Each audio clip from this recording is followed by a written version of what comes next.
All right, welcome back. Well, last night I added some of the Mod Podge diluted down and some more of the fine earth colored turf, especially around the places where I'd added the fiber paste where the branches join the trunk, just to kind of clean up.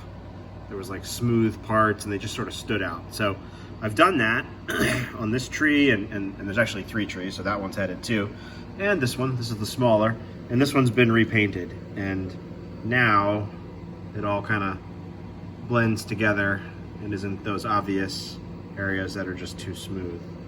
So I'm gonna roll with this for now and get another dark coat on here, and then I'll figure out how to bring the color back out a little bit later from there. All right, so kind of reworked things a little bit. This is the trees, roughly where they're going to sit on the layout. Obviously they're still on the 1, 2, 3 blocks. But I worked out, I think, what is a better, just taking advantage of the colors and what the airbrush was doing, getting out of my own way a little bit.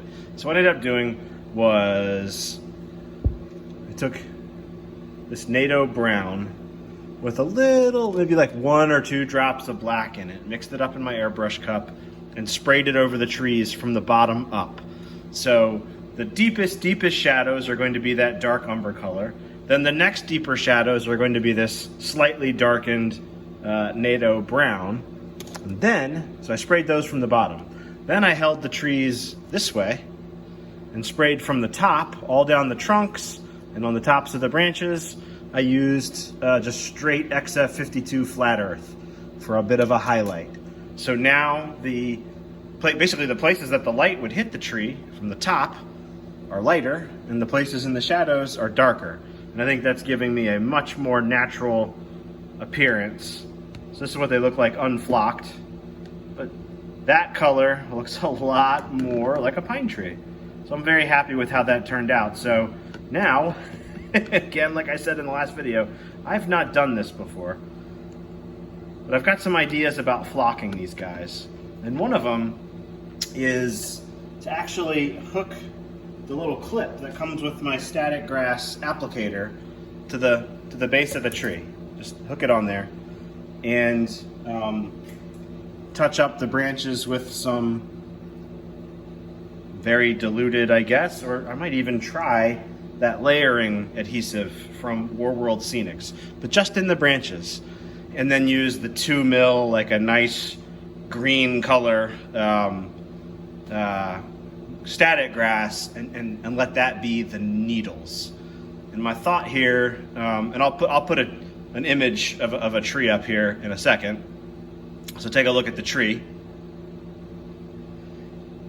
And what you'll see is the pine needles stand out in all directions on the branches. They don't just sit like what I've got here as branches. The needles actually need to be standing on their ends. So that's how I'm going to try to accomplish that. And we'll see how it goes. All right, well, I think I'm onto something here. I really like how that tree's looking. So I've done one, and I elected to use the 2 mil late summer from Silfloor static grass, and I think the color's right. I was kind of studying some loblollies and yellows across the street from where I sit and work all day. And the colors in the late summer just looked right for the needles. So that's what I went with. And I went with the 2 mil. If you actually do the math, take the 2 mil, multiply it by 87, you get something like 175 mil. And if you convert that to inches, which is what I know, it's 6.5 inches, which is probably about right for the length of the needles of the pines I'm trying to model. So that's why I chose the static grass. In terms of adhesive, I was using this just straight Liquitex matte medium, straight up, not diluted. And I just brush it on. I'm gonna pan to the right here. I brush it on, just as I've done here on this tree. Kind of pull in on it a little bit. You can see there's some little nodules of glue here. So I've got that. Back it back out so you can see what we're doing. And then remember the branches are just a wire. So actually what I'm doing is coming in here and hooking the clip just to the wire. And that's one continuous wire that goes all the way around the tree. So that gets a nice charge on it. And see if I can do this without getting in the way of the camera here. So I'm gonna turn this Static King on and just let it come out. And hopefully you guys can see what I'm doing here. Just where that matte medium is, should pick it up. And because the charge is running through the wire that makes all the branches, the charge should be all the way up. And that's it. It's as simple as that. So I'm going to pull this off. I'm going to turn this guy off. And it looks like I made a giant mess of things. There's static grass all over everything.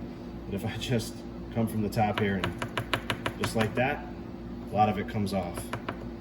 All off the trunk. And obviously that's not as much as I would want. The tree I showed at the beginning, I did this process 3 times and got to that level. So that's kind of the method here. I'd be willing to bet some of y'all might come up with something faster and easier, but this is pretty close to what I was going for. I'm pretty happy with how these are turning out. So I'm gonna knock out the last 2 trees here and show you what it looks like when they're all done. All right, so what is all this? So there's the 3 pine trees, roughly where they're going to go. I'll have to cut off a little bit on the bottom and obviously cut some holes and bury them, but I really like how that turned out. I think that'll be something nice kind of right there. A couple of little southern pines. And you'll notice I did ballast the main across the back here. And I got all the way over to there and I ran out of ballast.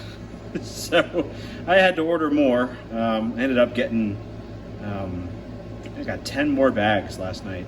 What that is the Arizona Rockin' Mineral 138, which is, I got the HO scale version, but that's the CSX / Wabash / Southern Pacific blend, and it looks a lot like the ballast around here in Richmond. It's kind of a lighter gray color.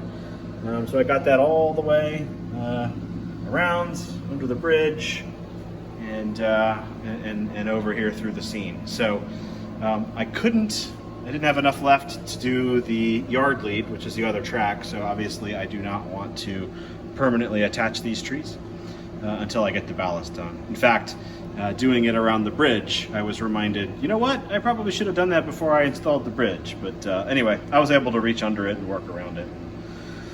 No harm, no foul, yeah, that's I think that's where I'm gonna have to leave things off. I'm actually gonna be headed away from the house here for a little while, so I may not have a video next week, but I will look forward to working on the layout some more the week after that and continuing to post content from there. So it's a good time to order ballast and wait for it to arrive in the mail. And with that, I'll sign off, kind of looking at these pine trees. I hope that was informative. I hope you guys like how those look as much as I do. And we'll be back soon with more construction here on the Manchester and Deepwater. So thanks for watching. Everybody stay well and be safe.